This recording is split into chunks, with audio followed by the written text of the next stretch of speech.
Thank you, Poulos. Thank you, faculty, and all of you. I think there are about 30 empty seats, so whoever those seats belong to, make sure that you give them a stern talking to. I don't know if I've seen so many visibly, physically and spiritually healthy people outside of church, so I commend Wyoming Catholic for pulling this off in the current year, 2023. Not our best as a human race, to be sure, but yet not our worst. Alexis de Tocqueville said that he aimed not to see better than his contemporaries, but to see farther. We are now living in that farther, so I'm just trying to see a little bit better. That requires a certain amount of frankness, maybe even a little bit of courage, I guess. These are serious matters that we're going to be discussing, and so I'm going to try to discuss them with maybe a little bit more of a casual attitude than you might expect. Otherwise, it might all seem like a bit of a bummer. And as an all but native Californian, if there's one thing I can't stand, it's a bummer. Well, sure enough, this talk is entitled Christian Nationalism or Cyborg Theocracy, ? Before we get into what exactly that might mean, you might get the impression that this is like a choose one kind of scenario, where we have but one choice. This is a kind of ultimate duel, sort of two ultimate options coming to a head, and we have to pick one, good or bad, best or worst, friend or enemy. This kind of talk is rife on the internet, which, by the grace of God, many of you seem not to be very often exposed to. But I assure you, it's taking place. This is how everything seems to be framed these days. If you take your lead from the discourse, as we call it, escalation to Armageddon. Those of you who have had a little taste of René Girard might feel a little quiver of recognition at this kind of language. Well, why would that escalation to Armageddon be what we want? Why would we choose that? Is that choice worthy? Do we have another choice? What we're offered is a frame of mind, a cast of mind, a framing of our situation as one in which we have no choice but a showdown, a final conflict to settle all scores. This is the rhetoric of crisis that greets us every time we're confronted with a serious question about who and why we are. Well, okay, if God wills it, a final conflict to settle all scores, that's what we'll have. But we don't know when that's going to happen. It is not ours to know when the end is going to come. Ours is to endure or to battle until the end. So why accelerate? Why the exercise in pride, outrageous pride, involved in trying to speed run our way to the end? Well, a lot of people right now, not just in tech, but especially in tech, are rallying around acceleration. Accelerationism is the hot new ideology in technology. And we are told that if only we trust our technologists to floor the gas pedal, we can zoom out of all of our predicaments, perhaps even out of the human condition itself, and into new sunny uplands beyond our imagination. Why do people succumb to this temptation? Is it pride? Is it panic? Maybe they're just confused. Let's try to relieve that confusion and then see how things go. Maybe what is missing, maybe what keeps us trapped in this strange sort of box is a certain kind of humility. All right, so you probably might have some idea of what this buzz phrase now, I guess it qualifies as Christian nationalism, what that might mean. It's getting around, even offline. Even so, it's fairly contested. It's a little bit murky. lots of different kinds of Christianities out there, lots of different definitions of nation out there. What counts as Christian? What counts as a nation? These are, in a certain sense, open questions. Perhaps in a way they've always been open questions. So before we get into Christian nationalism, let's take a look at cyborg theocracy. This is not a buzz phrase. This is like me and 3 other dudes. So I'm going to spend a little time on what that means. It's really not that complicated. You just break it into its constituent parts. Cyborg, that just means cyber organism, a fusion of humanity and technology, a fusion into a single being of the human and the technological. Cybernetics, from the Greek Kubernetes, for the steersman ship. A word employed by Norbert Wiener, who's considered the sort of godfather of cybernetics. That's kind of a monstrous phrase, if ever one there was. But it actually goes back to I believe, Ampère, the Frenchman for whom the amp is named.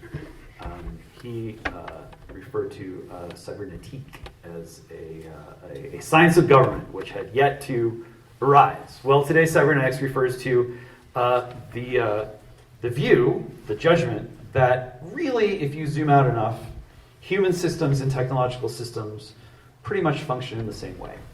You can abstract them into the same kind of sort of feedback loop, same kind of homeostasis.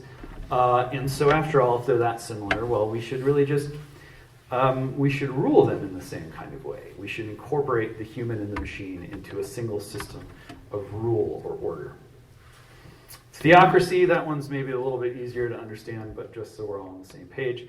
A fusion of the temporal and the spiritual when it comes to power and authority. A theocrat is inclined to say, well, as we worship, we rule. But really, I think right now today, it's fair to say that technology is seen as that which should integrate the human into itself, whereas the temporal ought to integrate the spiritual into itself. This is what the cybernetic program is. It's not one where, full disclosure here, I am on track to be baptized into the Orthodox Church on Epiphany, on the 6th of January, by the new calendar, as I must now point out.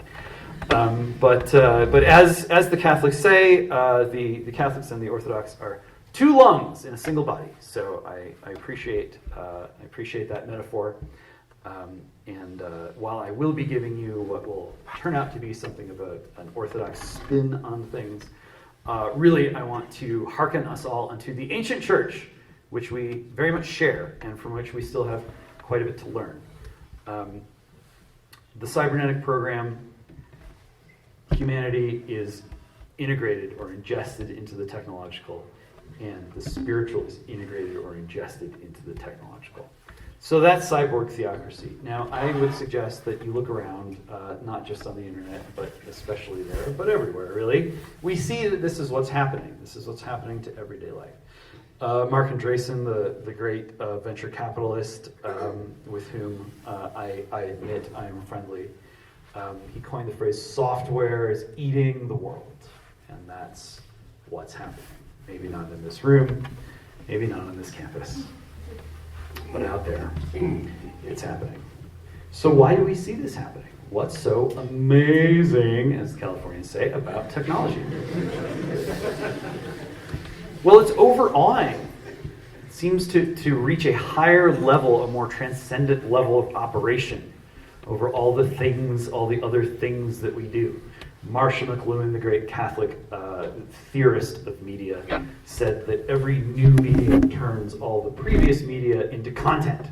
So it sounds abstract, but think about digital technology. It bundles all these previous media, all these previous communications technologies into it. Print, radio, television, it's all in here, baby. It's like magic, but it's not magic, of course. It's just a new technology. And so it overawes us. It seems to master everything. It seems like there isn't anything that can't be miniaturized and bundled into our phones, into these invisible beams that fly through us and through our buildings and in and out of our bodies and minds. Until a few years ago, it was only angels and demons that could do this sort of thing, and now, wow, we have actually invented things that are disincarnate and carry information and travel on light beams and pass through our bodies and can dance on the head of a pin. Really quite something.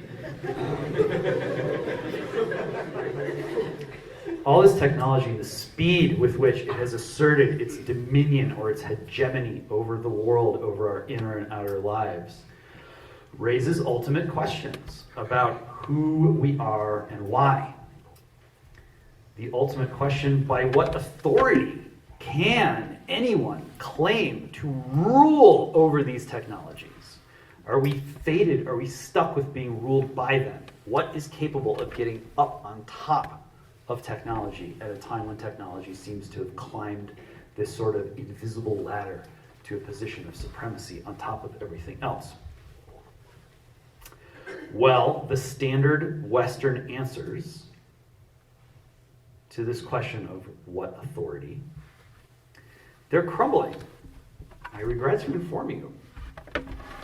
On the right, you have partisans of tradition, conservatism, values, nature.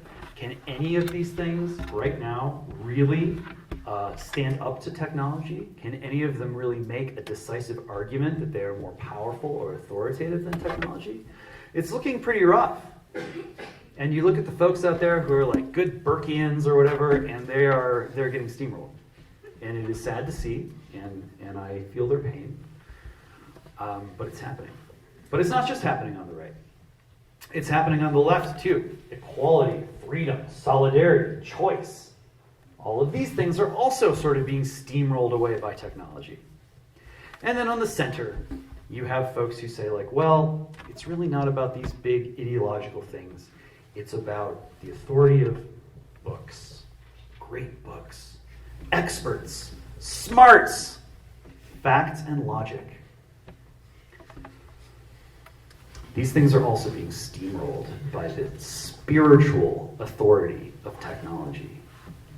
This invisible, all-pervasive force that seems capable of transforming everything in its path and remaking it and us in its image. This seems like a pretty radical claim, but I promise you, if you spend time in these circles, you spend time in these movements, you talk to people face to face who are really trying to make these arguments, these claims work, they are despairing. They do not feel good about what's going on. They do not feel like they have the juice to mount a real, sustained, convincing, and authoritative objection to the dominance of all aspects of life by technology. They just cry out, now is the time when we need to stand for tradition, for facts and logic, for solidarity. If we just invoke the right words intensely enough, perhaps we can finally win. Well, I think it's Ben Shapiro who coined the phrase, facts don't care about your feelings. Code does not care about your words.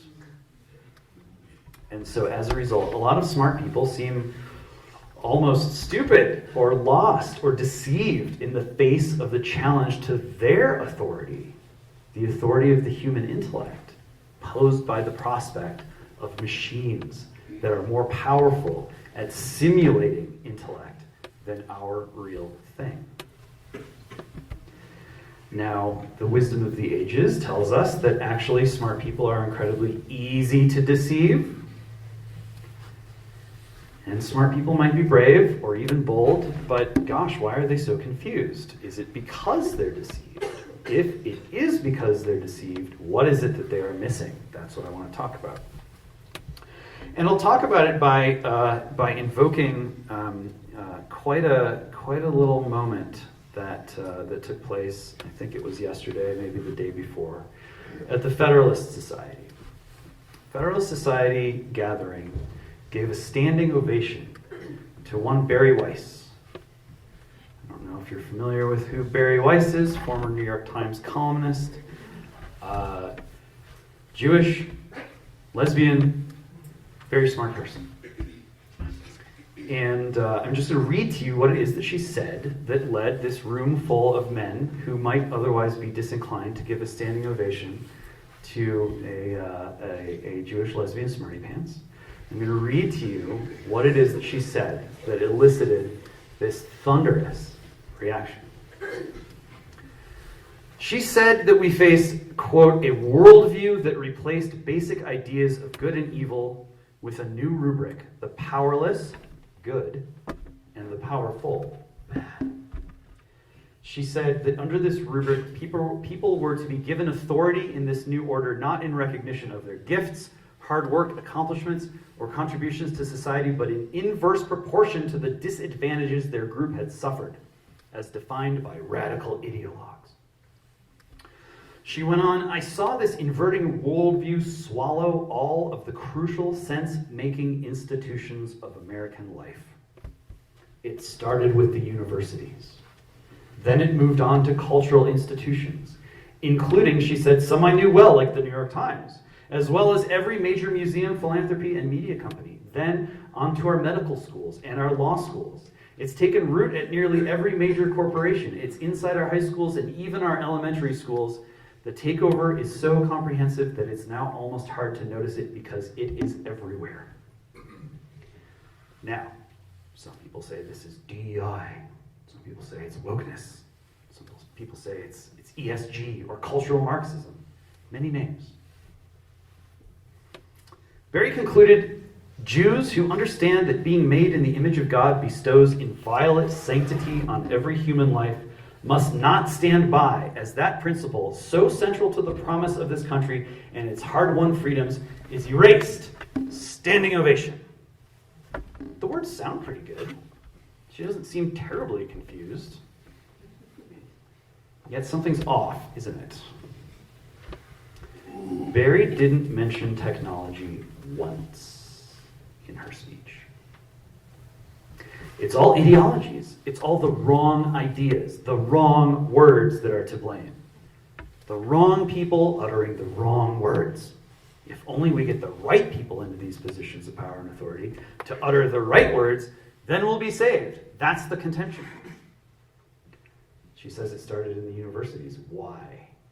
Just a few days ago, on the set of my show, which Poulos so very graciously mentioned, I had a fun time interviewing Ted Cruz. Ted Cruz has a new book out, the senator from Texas. It's called Unwoke, how to take America back from the cultural Marxists.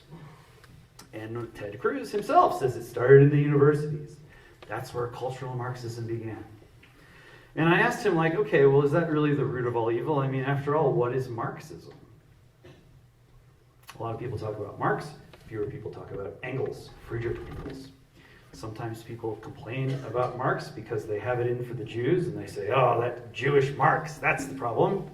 If only Marx wasn't Jewish, then maybe we'd all not have to deal with communism. Well,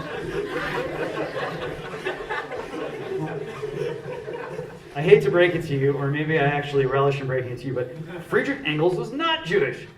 He was a good Protestant boy, raised in a nice burgher household, upwardly mobile, upper middle class, stout-hearted family, pious, devout, industrialists. They came into some extra money. They wanted the very best for their son. They sent him to travel around Europe, spend some time in London, get to know the world a little bit. And what did Engels do? Well, he wound up bankrolling his friend Karl Marx. He ended up basically sitting in his bedroom writing fan fiction about the end times and how everything would be perfect and life would be a utopia. Totally living the hipster lifestyle, supported by his parents. They'd write worried letters that he would ignore. Some things never change. And so, you look at something like this and you go, well, wait a minute, is this Judeo-Christian values? You got like Marx and Engels, and they come together and they have this vision of everyone living happily ever after.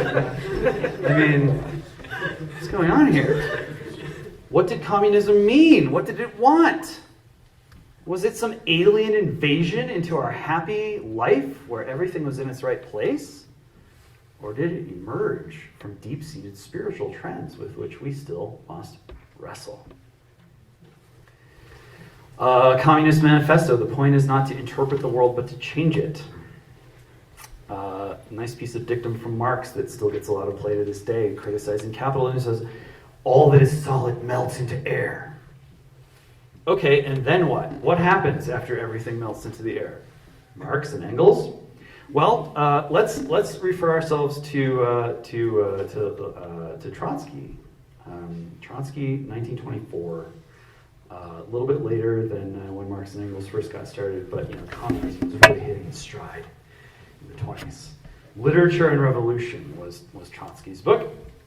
Here's what he said communism was all about, where it would lead, what it was up to, what it wanted.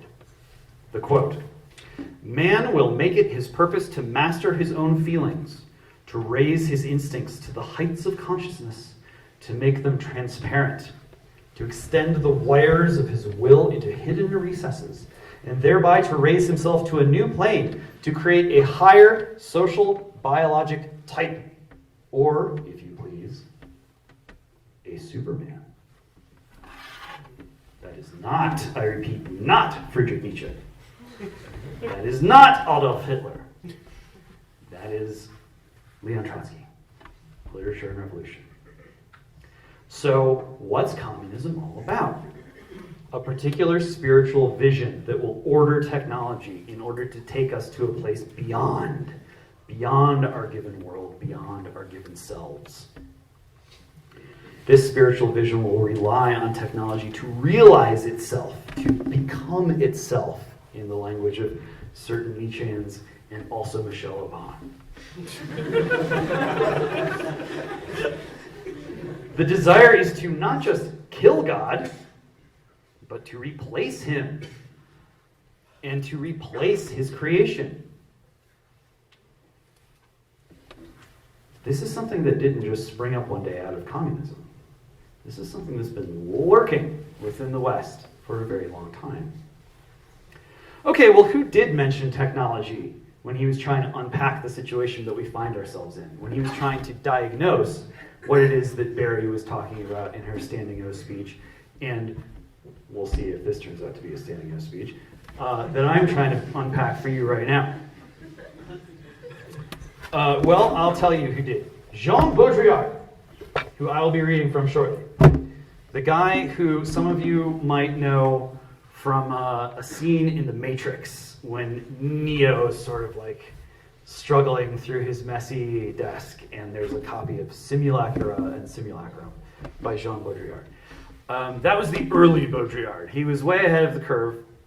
And this book that I'm going to read from came out in 2004, which is now pushing 20 years ago. This is his later work. He died in 2007 of lung cancer, not surprising considering how many cigarettes he smoked. It's occupational hazard of being a French intellectual.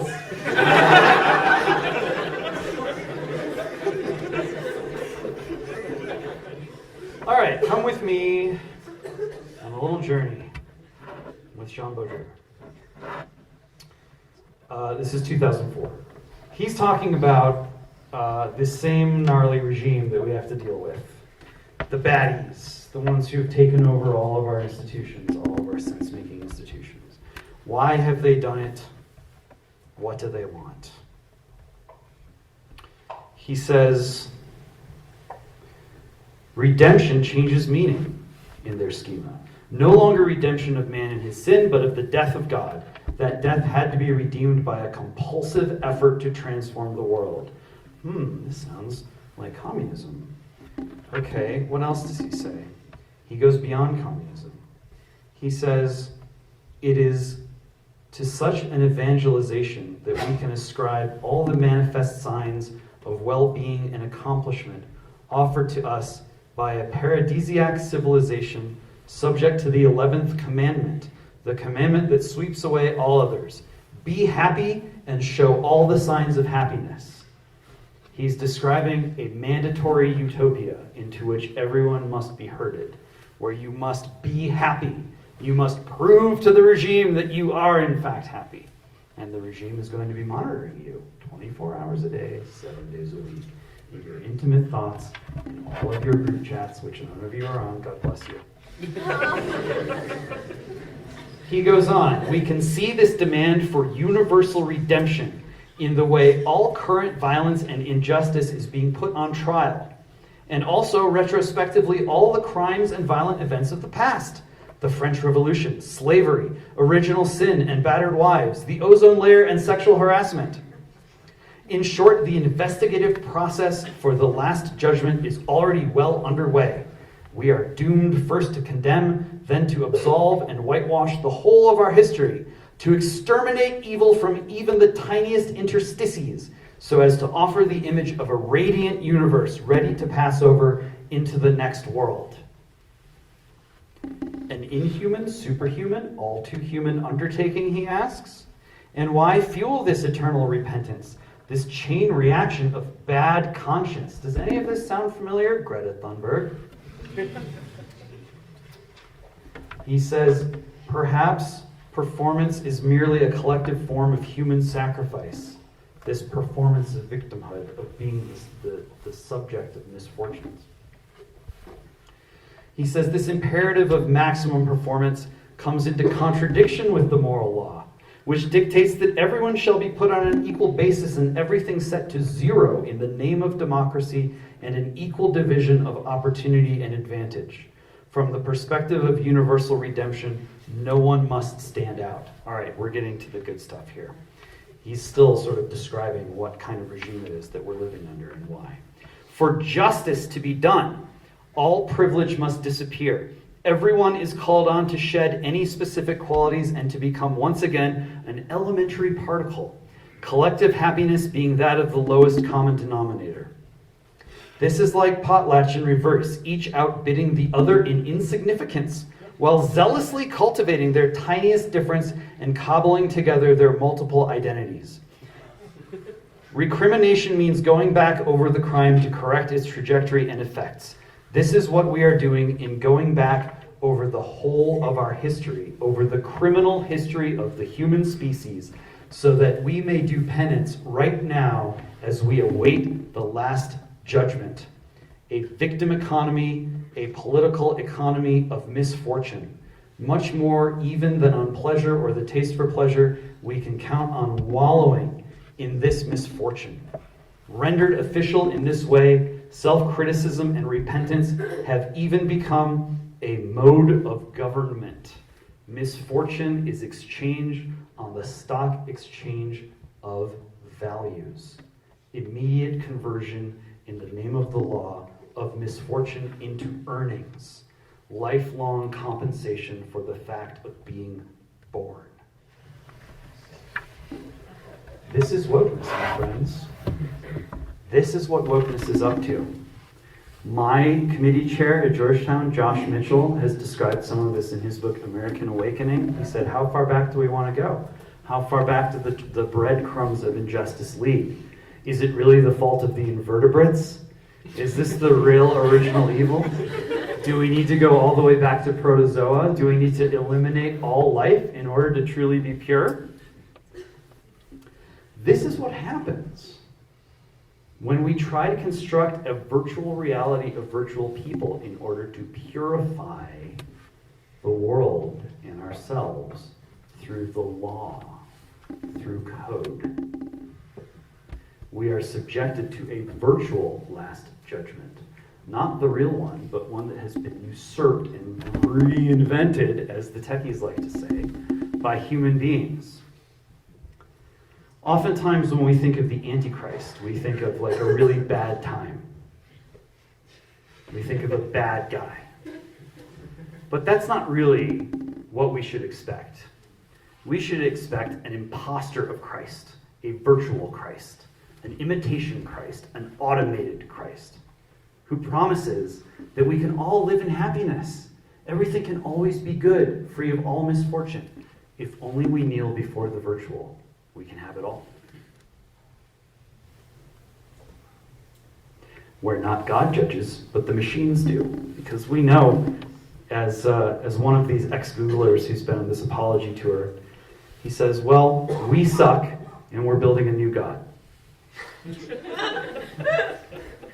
Human beings can't bring perfect justice, only the machines can do that, surely. We'll program them to be smarter than we are, they'll take care of it all. This is what's being worshipped, perfect justice.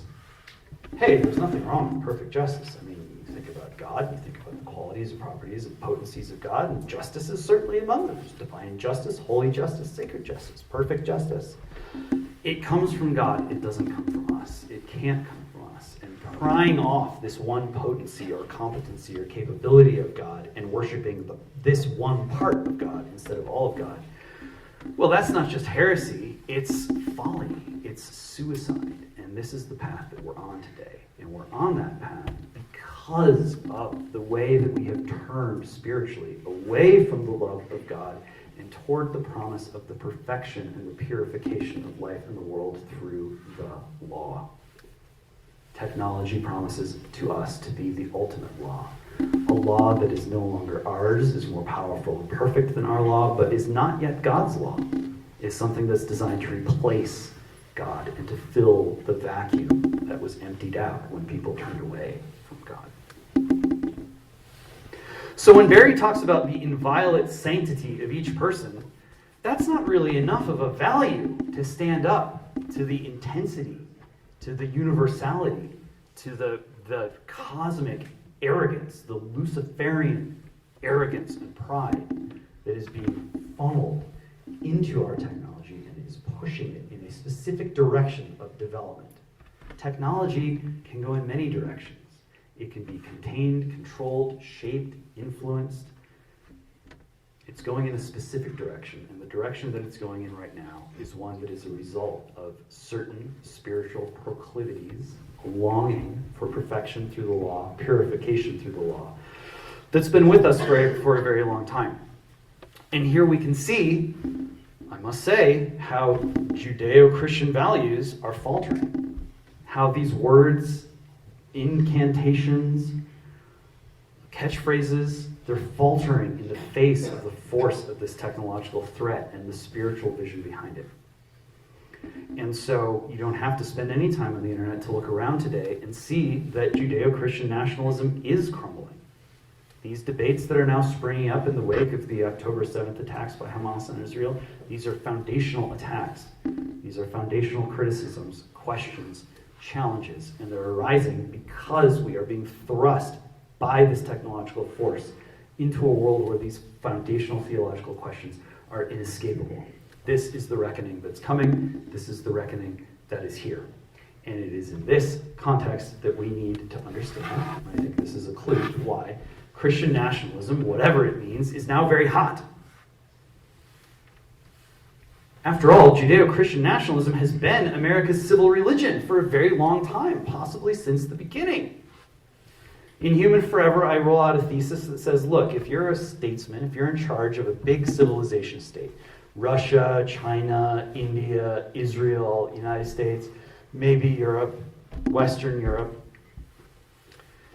you will need to return to your people's foundational and original religious faith in order to re-establish authoritative sovereignty over the people and the technology within your political boundaries. There's nowhere else to go. We're thrown back on these theological questions. They demand theological answers. Well, this is tough for the United States because what's our original faith? We're not even really a nation in the way that European nation states or ancient Israel were nations. It's a little more complicated for us. However, you go back to the beginning, and this is straight out of Alexis de Tocqueville, the New England Wasps, they had a nation. They had a nation within what became a nation. White Anglo-Saxon Protestants, for those of you who were not part of the, there was a pop culture boomlet in the 80s when sort of like making fun of wasp culture was a thing. But now the wasps seem to be disappearing from public life. They seem to have lost their grip on power. Well, how did that happen? The P, the Protestant, was Judeo-Christian. You can go back and look at the history. You want to understand where the deep-seated desire to look at ancient Israel as a model for the American nation came from. The metaphor of a city on a hill, of a new Jerusalem, of a new Israel. It all came from Swiss and Dutch and English Reformed Protestants who were looking to, let's be honest, distanced themselves from Rome. They didn't like the saints. They didn't like the sacraments, not all of them. They certainly didn't like the monasteries. They didn't even really like the bishops. So they looked to the Old Testament. They liked the prophets. They liked Moses. They liked that unitary state with the overawing one that united spiritual and temporal authority and many below. And they had some interesting new interpretations and translations of the Bible. And they were convinced that, yes, in fact, certain things had to happen as far as restoring the state of Israel is concerned in order to hasten along the second coming. Yes. Still to this day, there are American preachers out there saying the same thing and saying this is why we must support Israel. Now look, genocide is a very bad thing. Any Christian would look at what's going on in the Middle East, or heaven forbid, Ukraine versus Russia. This is monstrous. This is barbarism. Ukraine versus Russia, 750,000 dead Christian men killing each other. This is Cain and Abel. This is very bad. But the reason to say, no, let's not genocide our brother, it's not because of a translation of the Bible that came out of the Reformed movement in Switzerland and was imported into England before the Glorious Revolution. That's a bad reason to do that. But it happened. And that movement resulted in the Puritans, and the Puritans started long before they came to the United States. They took control of England under Oliver Cromwell. They became more confident in their Judeo-Christianity, in their Hebraic Protestantism. And there was just one missing piece, and that missing piece was there are a lot of people in England who actually just didn't want to live in that regime. Many of them were Catholics, some of them were Anglicans, and the Puritans, as we all know, got the boot, and they came to New England, and they created their own Hebraic Protestant nation. Tocqueville goes through this. He says, if you want to understand a people, it's just like understanding a man. You got to go back to the cradle, and there you can see everything in microcosm. He said, you want to understand the Anglo-Americans, you got to go back to the Puritans. Now, the Puritans are interesting because, on the one hand, they were very theocratic. They wanted to write the Pentateuch into the criminal code. They did do that. And they found out that, well, it didn't really work that well. And after all, they were radical, small R Republicans. They wanted democratic government, and they wanted to fuse these two things, the theocracy and the democracy, into one institutional framework. Their town halls doubled as churches. Chew on that. All of this was reinforced as the United States grew. You look at Abraham Lincoln and how he tried to guide Americans through the Civil War and understand the political theology and their place in the world. He called Americans almost chosen people. He quoted roughly considerably more from the Old Testament than he did from the New. And he really didn't mention Jesus very openly, although in some sense he considered himself to be a Christian. By the time of Woodrow Wilson, there was a powerful Christian Zionist evangelical movement that succeeded in getting Wilson to throw support behind the Balfour Declaration, which was the British government's promise to Lord Baron Rothschild to support the creation of a new state of Israel. And of course, post-World War II, for all the obvious reasons, Judeo-Christianity really picked up steam. Communism was taking over the world. We needed to have some ecumenical way of saying, no, there's another path, and on and on. Now, the key to understanding why it is that Judeo-Christian nationalism became so powerful in America, yeah, it does have to do with that history, but it also has to do with media theory. We're back on Marshall McLuhan's terrain again.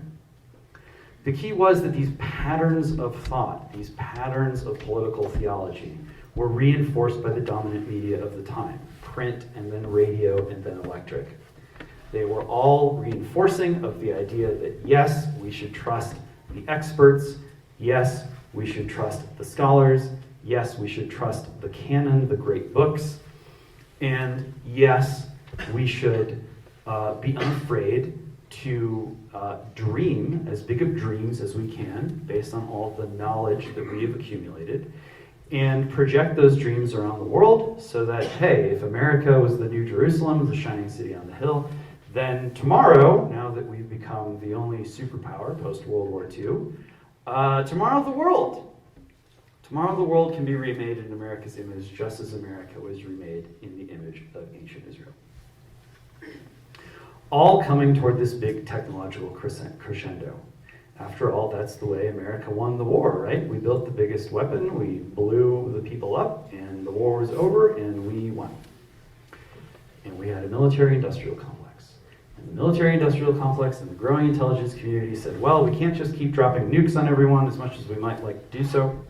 We need an even more powerful weapon, but one that we can use preferably all the time and that doesn't kill everyone. The internet. A weapon so powerful you can't even see it. It goes in and out of your brains. It changes the way that you think. It makes you sweat when you wake up in the morning and you realize that you have notifications piling up before you're even conscious. Very powerful. You can wage spiritual war. Nobody needs to die. No blood needs to be shed. You can win hearts and minds through the power of this technology. Well, that was the plan. The plan was the American dream would Americanize the world. But that's not what happened. All these people who were raised on television, who thought that you should follow your passions, if you can dream it, you can do it. Willy Wonka, pure imagination. John Lennon, imagine all the people. George Lucas, industrial light and magic. Steve Jobs, think different.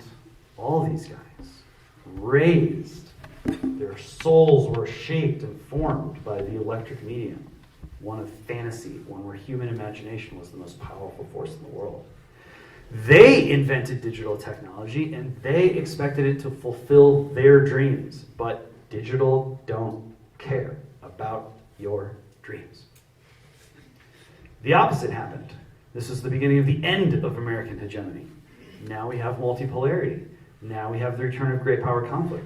Now we have the end of the rules-based international order, where Anthony Blinken, Secretary of State, is flying around the world, making things up as he goes along, because the structure's falling apart. The structure's falling apart because the technological environment that we created is actually not serving us. It's not going to Americanize the world.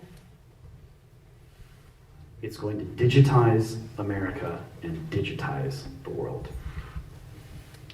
So the collapse of Judeo-Christian nationalism that we now see is leaving all political sides in chaos and divided. Left and right and center. What's going on in Israel? You've got multiple strains of Judaism, some more, intense than others. None of them, and this is based on conversations I've had with people on the ground, there is no coherent, united theological response coming out of Judaism to the technological threat that we all see and that we're talking about tonight. None. Secular Israelis, tech worshippers. Just go back to Dan Sinor's book, Startup Nation, 2009. He's, dual citizen, US Israeli guy. They're tech worshippers. They are looking to redefine, refound the identity of the Israeli state, the Jewish state, and the Jewish identity on the basis of technology. You see this happening in the US too. You've got people like Barry Weiss out there saying, no, we really just have to keep invoking the right words. Well, what are most young, ambitious, intelligent Jewish men doing? Not that. They're going to work for Silicon Valley. They're going to become transhumanists. They're going to hack your biome. They're going to recreate a new life form, a cyborg theocracy. And Christians are divided too. The splits are real, they're deep. People are yearning to correct the situation, but their tools that they're used to using belong to past eras of different media. It's not going to work simply to get the ideas right or the words right. It's not going to work to simply perfect the law and apply the law. Because technology is simply a less human but more automated and more consistent and cohesive form of law. It's code. Some of you might remember a line from St. Paul, I think it's in Corinthians, where he says that Christianity is written on the heart, not in the code or the law. This is what's at stake. Trying to correct technology trying to prevent technology from conquering us and banishing God from our lives and our world. It can't be done with the law. Something else, something higher, something more spiritual is needed. So, Judeo-Christian nationalism broke with Rome, but kept the juridical political theology. Oh, we need to propitiate the wrath of God. We don't want misfortunes to befall us. What do? Well, the Christian experience in Europe was a pretty rough one. They tried to agree on an interpretation of the words of Christ. Religious war resulted. They tried to agree on an interpretation of the Bible. Gutenberg came along and suddenly, boom, Bible's everywhere. Everyone had a different interpretation. More religious war resulted. Decades, a century, really piling up. So what do? Where do you turn for a stable place to build interpretive consensus? The Europeans thought, well, maybe the book of nature. I mean, after all, if this is God's creation, maybe if all the other stuff is really too hard to get consensus on, we can get together and just find the smartest people to really study the natural world and understand its laws. And if we understand the laws of nature perfectly, then maybe we can have peace. Finally, maybe we can recreate something that looks a little bit more like paradise. Well, we tried all these governance forms. We tried monarchy, that collapsed. We tried aristocracy, that went away. We tried oligarchy, that was overthrown. The communists didn't like that. We tried democracy. Democracy's not working very well either. What's left? Post-human government. Make the bots do it. After all, the science says we suck and that we need to build a god. It isn't working. The legalist approach isn't working. Trying to save ourselves through the law is just not working. The Talmudic approach, the rabbinical approach, the juridical approach, the approach taken by the Judeo-Christian Protestants is just doesn't have the juice in the digital age. This isn't about mocking people for making theological mistakes. This is about facing up to the reality of the situation that we are in. What we need is the church, the original church. All the sacraments, all the monasteries, all the priests. We need it all. The Bible alone, not going to cut it. Preachers alone, not going to cut it. People waving their hands and saying that they've just been saved, it's not going to cut it, I'm telling you. So when you're looking at all this stuff, you go, gosh, well, okay, Christian nationalism, but what does it mean? What does it mean? Does it mean the churches that I know in LA where it's like the worst rock concert of all time, but it's actually supposed to be really great because you're singing about Jesus instead of about like some girl that you're never going to talk to again?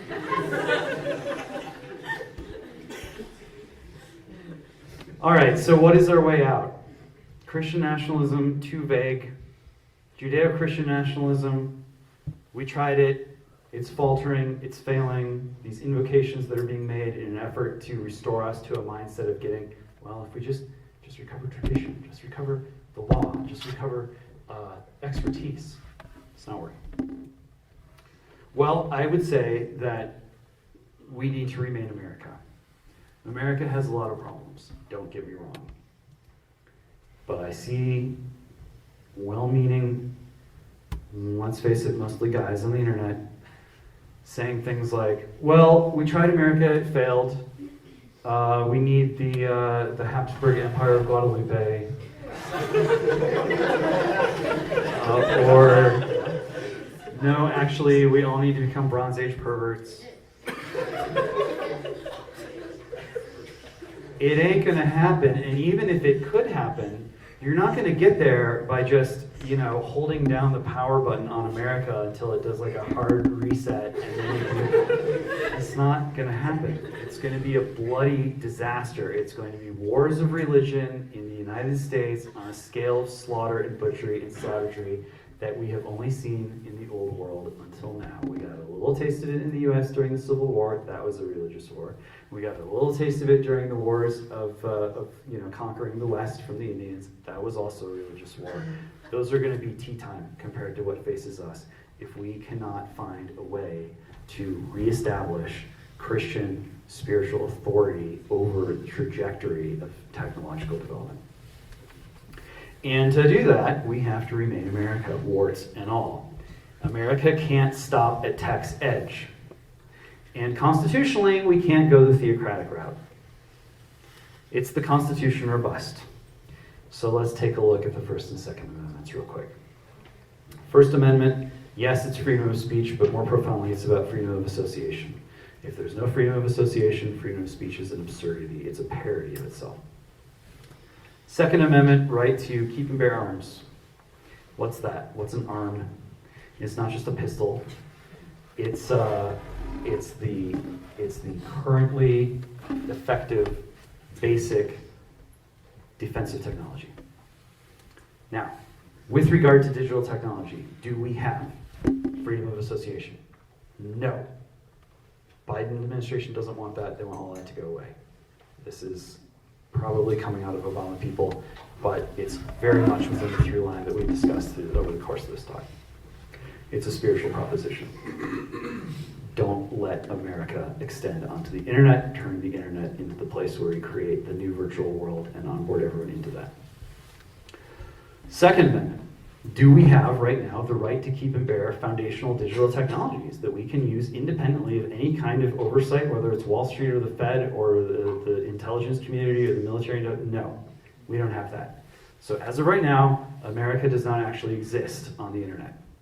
America does not extend into digital technology. The Constitution is not enforced there. This is a problem. It has to be changed. So yes, there is a role here for law after all. What law can do is law can stop the powerful from inflicting their cyborg theocratic agenda on the rest of us. That's about all it can do, though. It can't purify us. Who rules the phones? Who rules the internet? Who rules the servers? We know that it's going to be a priesthood one way or the other. It's going to be what we have right now, which is the priesthood of the cyborg theocrats, or it's going to be a different and older priesthood, one that we might actually trust with the exercise of spiritual authority. In America, though, we have to prevent that theocratic temptation. We cannot give in to it. It's a heretical temptation, too, let's face it.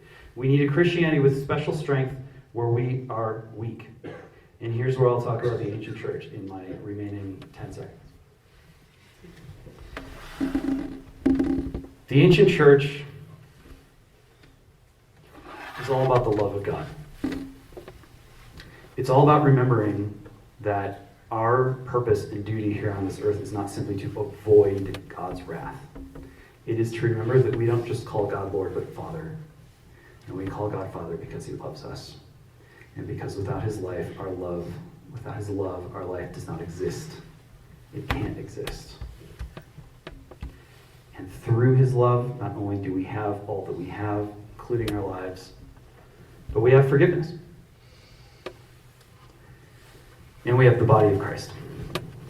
The only institution that is capable in America of exercising sufficient spiritual authority to prevent technology from obliviating us all is the body of Christ.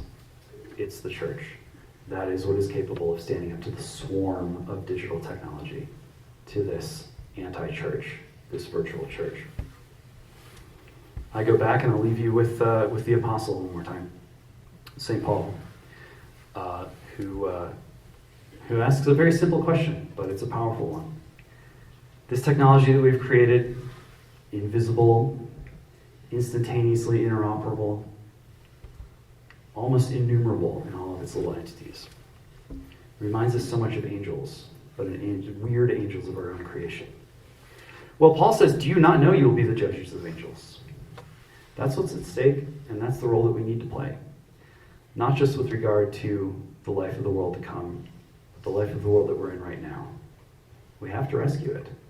If we don't do it, it's going to go away, and it's going to be replaced with a fake. We need the real. That real is rooted only and always in God's love for us. May we never forget. Thank you.